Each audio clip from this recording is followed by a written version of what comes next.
Well, I think it'll be, yet another opportunity for WWE to pick up some guys and showcase them and show them how you do it.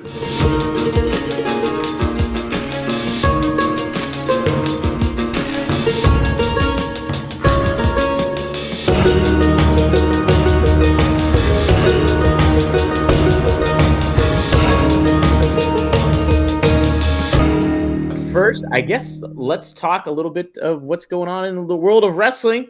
Um, I didn't talk about this with you guys off air yet, but Magnum, you might know these guys a little bit better than Greg, considering they're AEW guys. But there was the release of, or the reported exits of Malakai Black, who was also known as Aleister Black in WWE, then Miro, Rusev in WWE, and then Ricky Starks is now apparently no longer with the company. And now we haven't seen any of those guys in a long time on AEW, but did want your thoughts on those types of talents, Magnum, and if you have any perspective on that. Well, I think it'll be, yet another opportunity for WWE to pick up some guys and showcase them and show them how you do it. And that Ricky Starks kid has got unbelievable potential for what could be done with him. He's a big, tall, in shape guy. Get on the mic, get in the ring. I mean, he's just been something waiting to happen in my estimation. And Malachi Black is I mean, he would fit right in with so many scenarios in WWE land. I mean, his wife's there, of course, but I mean, he just he would fit right in any dark story you wanted to interject him in, like just immediately. So yeah, I thought that was. I mean, it wasn't shocking because again, you can see where they're not using people on television. Uh, we can all read the tea leaves, but yeah, the WWE's making spots obviously on their roster too. Moving shuffling the deck, moving people around, and it's so much television to keep people vested in storylines and people. It's still difficult to do that with, but so many people. And I remember vividly when the Jim Crockett Promotions had 200 wrestlers on the roster, and keeping all those people in the middle of something hot and they were doing that to generate arena business, and they were running 3 towns a night and doing big business. But it's very, very hard to get that many people continually on the tip of people's tongues and talking points, and intrigue about what's coming next. So Yeah.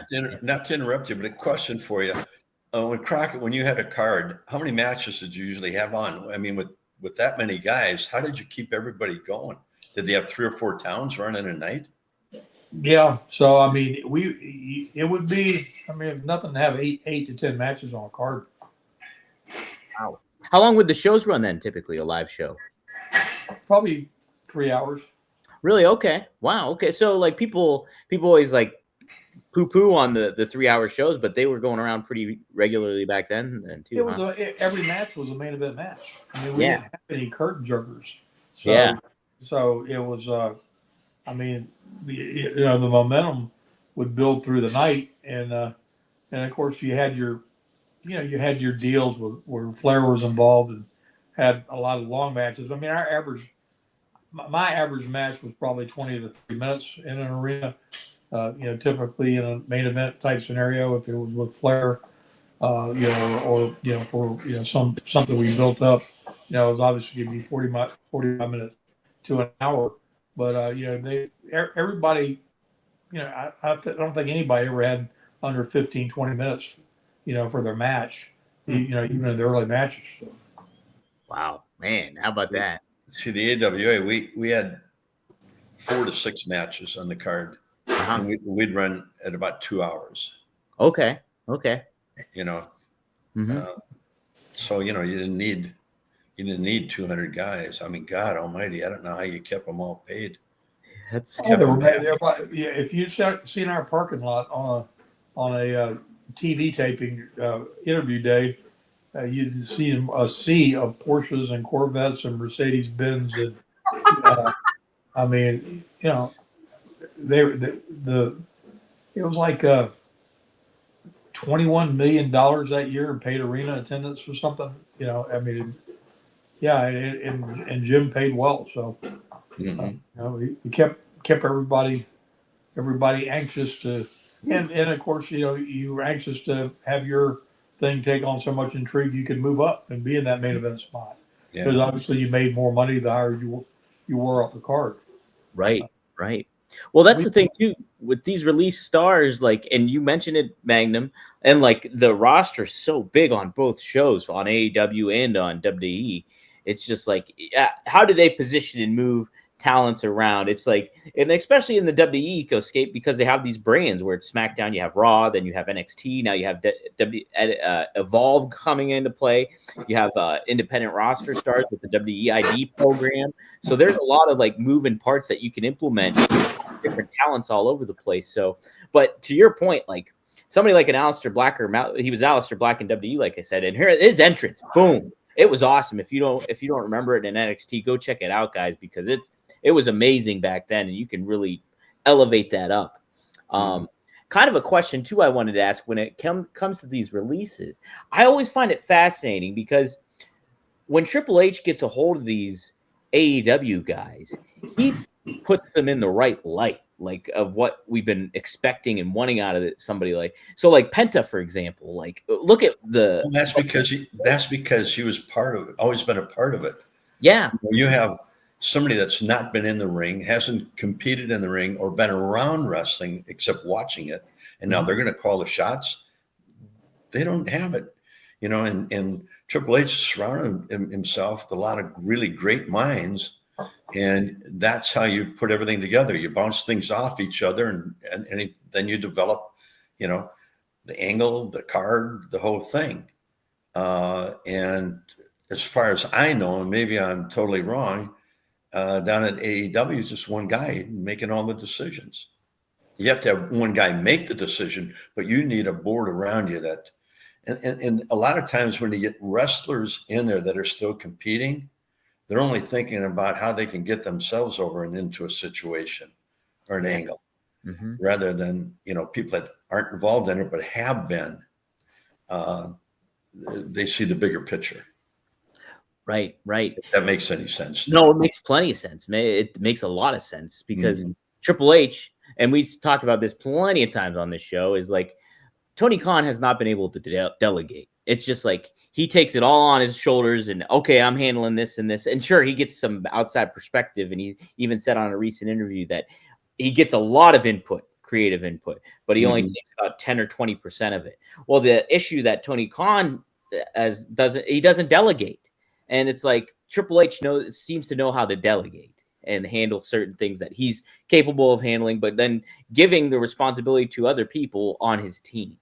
And so I think that creates a great kind of ecoscape, and what we're seeing is reaping results for WWE right now. It's a fascinating thing, and I'm excited to see what he's gonna maybe do with somebody like, I know he loves Aleister Black, but I'm really excited to see what he does with somebody like a Ricky Starks or anything like that too, because Magnum, like you said too, he's got a good vibe to him. I'd love to see what he would do with Ricochet as a heel. Oh my gosh! Because I mean, he's landed in a lane that is probably going to, get him, out of that uncomfortable position he was in before, trying to figure out what his character was to be like. And I mean, I think he's going to be a hot heel. Yeah. And so I mean, he went there and kind of found himself. Not the way probably anybody envisioned, but he's an example of somebody that got over there, got in a different pool, and all of a sudden found out he had something else in his bag of tricks he didn't know he had. That's it. And you know what, too? It's like he's somebody that has benefited from like the jump to AEW, but another like the Hurt business or the Hurt Syndicate now. They just, they had the faction going on for a couple years, but it was cut short in a lot of people's eyes, I think. And so now they just look like ultimate badass tag team and faction in AEW. It's just, how are they going to keep? Is AEW, the booking machine, is that going to keep it up? Is Tony Khan going to keep those balls up in the air where it's just like make these guys feel like a big deal and continue to make them feel like, you have to have one guy make the final decision, and guess that's Tony Khan, but he should have input from people really that aren't in the ring right now. Mhm. I mean, you know, you got Shawn Michaels down there. You know, I'm sure he has his nose in there helping because he's got a great mind for the business. Yep. You know, and some of the others he's surrounded himself with, and you know, they feed the ideas. He takes them all together, and then he formulates it and puts it out there. Yeah, absolutely. And Yeah. that's the way it works the best. Exactly. You got to find that good kind of balance where, like, yeah, you're still a boss, you make the final decision and stuff like that, but you give other people responsibilities, or they can help with the creative input and the process of it all. Well, what about Seth Rollins' comment about there wasn't anybody over there on WWE level? Wow, that's right. Yeah. Was that strong? I don't know if that was a half-ass shoot or if he, really, felt that way, or was just trying to be in a heel. But granted, Edge and Christian aren't the same Edge and Christian of 10, 15 years ago, Mm-hmm. but they're still masterful, storytellers, and Dean Ambrose still can tell a pretty good story. So they got some people there that, the right light could definitely still, swing for the fences and knock one out of the park, if given the right. So I thought that was a little brash. Little bit. It's the funny thing is too, is because I think about like when NXT and AEW went head to head back in like 2019, and Triple H made the reference of like a pissant company kind of thing, and then you have the aspect where AEW during that time was improved and got was more the engaging show, and then NXT was cut short. Vince pulled NXT out from under Triple H a little bit, but now the tide has turned. Triple H is in control. He's got more free reign, obviously, with Vince gone. And so him being like, well, I have these. This is what their AEW has done wrong with some of these talents, like a Cody Rhodes or a Jade Cargill or Penta. I'm going to take them and I'm going to put them in a different light. And it's almost like I always think about like Tom Brady having a chip on his shoulder because he was drafted so late. And it's just like I think Triple H might have a little bit of that mentality when it comes to getting some of these stars over here. You know what I mean? He's old school. I mean, just like when in the mid '80s when we were going head to head with WWE before the Monday Night Wars and all that stuff, we were all very competitive, like we were on a national squad team, going head to head with our adversaries. Mm-hmm. And that rivalry creates all kinds of magic when people are really fired up to go out there and tear the house down, particularly when we book head to head. We both be in the same town the same night, 2 buildings sold out, and then how could there be that many wrestling fans in one geographic area and sell out 2 buildings and, marketably different products? Yeah. And, that was always Dusty's deal. You use that Oakland Raider phrase of having pride in your product. And I mean, we had locker room talks like if we were going out there to kill somebody in a blooming gladiator war or something. And everybody was in on it. I mean, it was down with it. So it was fun. Yeah, man, the competitive atmosphere is what elevates everything. Like if you have competition, like you got to feel like I'm going to do better than that other company or that other guy. It doesn't matter. It's just like certain things.